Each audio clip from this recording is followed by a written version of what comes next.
YouTube में आपका स्वागत है। तो ऐसे ही फिर मैंने दुआ बाइबल करना ये सब छोड़ दिया। मैं बिल्कुल भी नहीं दुआ करती थी और ना ही बाइबल रीड करती थी। मतलब मैं जैसे परमेश्वर से बहुत ज़्यादा गुस्सा थी, बहुत बहुत गुस्सा थी मैं।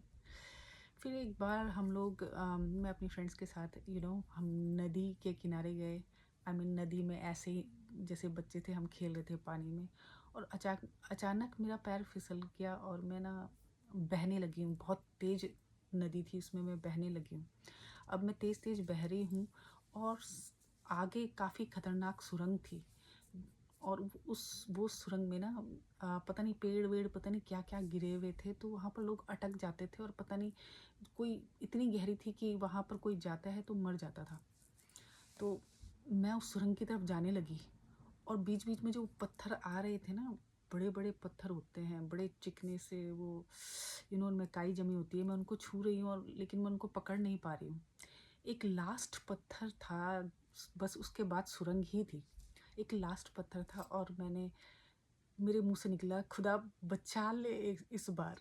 सिर्फ़ इतना मैंने बोला और मैंने उस पत्थर को अनजाने तरीके से पकड़ लिया, क्योंकि वो पत्थर बहुत बड़ा था, मेरी बाहों से भी बड़ा था।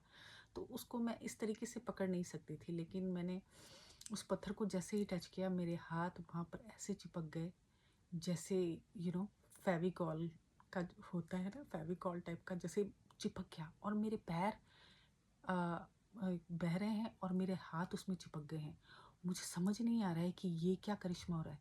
मैंने कहा, खुदा ये क्या हो रहा है? फिर मुझे ध्यान आया कि पतरस जब पानी पे चल रहा था तो वो पानी में चल रहा था, लेकिन जैसे ही उसने भरोसा कम किया वैसे ही वो डूब गया। वही सीन और वही बात मुझे याद आई और मैंने कहा, सच में परमेश्वर तू है और मैं तुझ पे भरोसा करती हूँ। मैं उस पत्थर पे चिपकी रही। फिर काफ़ी लोगों ने यू नो मशक्कत करके मुझे बचा लिया, मुझे ले आए। लेकिन मैं आज तक वो स्पर्श नहीं भूलती हूँ। मैं आज तक उस गम को, उस गोंद को नहीं भूलती हूँ जिससे मेरे हाथ चिपक गए थे। तो मेरी लाइफ में बहुत सी टेस्टमनीज़ हैं, मैं आपको बताती रहूँगी।